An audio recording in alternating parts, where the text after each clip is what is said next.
Hey everybody, this is Chad here from CNR Reviews. We're going to go ahead and do a size comparison today, and I'm sure in the future we're going to do a shooting comparison as well. But we're going to do a size comparison for the Glock 19 versus the Glock 26. Now the Glock 26 is a Generation 4, and the Glock 19 is a Gen 3. Really, as far as differences goes, as far as between the Gen 3 and the Gen 4, you're doing a lot of cosmetic differences, and then I believe they changed the guide rod spring inside of the 19s. So, but size-wise, these are identical to the Gen 4s, and then this one would be size-wise identical to the Gen 3s. So what we're going to do today is see, I know a lot of people have said, hey, if I'm just going to buy a 26, I might as well just buy a 19. There's not that big of a difference. And what I want to do is kind of show some comparisons as far as slide differences. Yes, they both shoot 9mm, but let's go ahead and let's go and take these apart. We're going to go ahead and just hold them up together. Oops, sorry, kind of shoot the weapon or decock it. Slides right off. We're going to do barrel length as well. Let's go ahead and take down the 26, and there we go. Alright, so here we go. Here's slide comparison. Now the Glock 19 that I have does have Trigicon night sights, so I really can't give you that great of an example, but there is the slide comparison.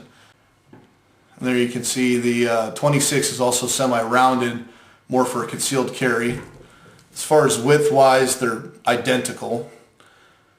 But there you go. You guys can get an idea of that. Let's go ahead and compare the guide rods. Now this is the encapsulated guide rod for the 26. This has, as far as I know, the Gen 3 has that as well. There's the 19. Now remember, the Gen 4 19 has one that's similar to this.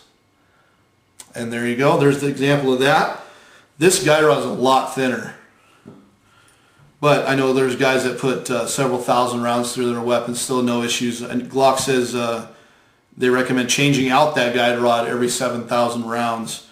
And I know guys that have had thousands and thousands and thousands of rounds through theirs, never had an issue, never changed it out. But this is one of the bigger differences. There's the barrel. Thickness of the barrel is identical. So there you go. Those are really size comparisons. As far as base goes, let's go ahead and hold these up together so you can really get a good idea. These guys are definitely, I mean, the 26 is considerably smaller, even with an extension on the, the base plate extension for the magazine. It's still considerably smaller. Let's go ahead and just load that into the weapon so you could actually see still. I mean, the only part that really extends is just that front. Now, with that base plate extension, it does almost make it as long as the 19, but it is still a tad smaller. So, it's going to go for magazine capacity. The 19 holds 15 rounds. The 26 holds 10. Now, this is, and then plus 1 in the chamber. So a total of 16 for the 19, 11 for the 26. As far as, you know, takedowns identical, everything like that is identical, and both these guns are extremely accurate weapons. Let's go ahead and show you how to put back the 19 again. Let's go ahead, and you want to take that fat end, not the little dot thing, that you want to put that little dot indentation in the front. Just going to put this guy back together.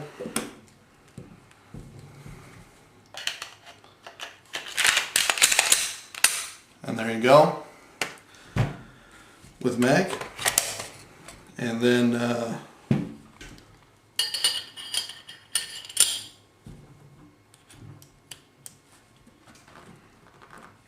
put this guy back together.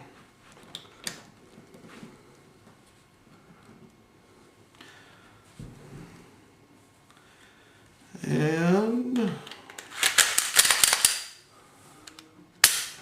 there we go. Yes, I know this is a loaded mag, but I'm not going to cock the gun. So there you go, just to give you guys an example of what these look like. This guy I can actually carry in my pocket, especially my shorts pocket. In jeans pocket is a little bit harder. This would be more for a jacket. This guy I cannot carry in my pocket. It is just too big. But I really just wanted to give you guys an idea of the size comparison between these two, and actually say that yes, this is more of a carry weapon. I don't have a Glock 17 to really show the difference between the 17 and the 19 versus the 26. Maybe in the future we can grab one of those. But these are both great weapons. They both come from the factory with a 5.5 pound trigger. They have very similar features. The only thing the 26 is missing is the little rail in the front that the 19 has for a flashlight or something like that. And the Glock 26 does not have that. It's just smooth. So, and then part of that is just because of that concealed carry. You don't really need the flashlight, or you're just tossing it in your pocket. You don't want anything to hang up on the weapon. So these are both great guns. This is the size comparison. We're going to try to do a shooting comparison at the range, give you an idea on how accurate this little guy is compared to the mid-size 19. So anyways, Chapter C on our reviews. Thanks for watching, guys. Have a fantastic day.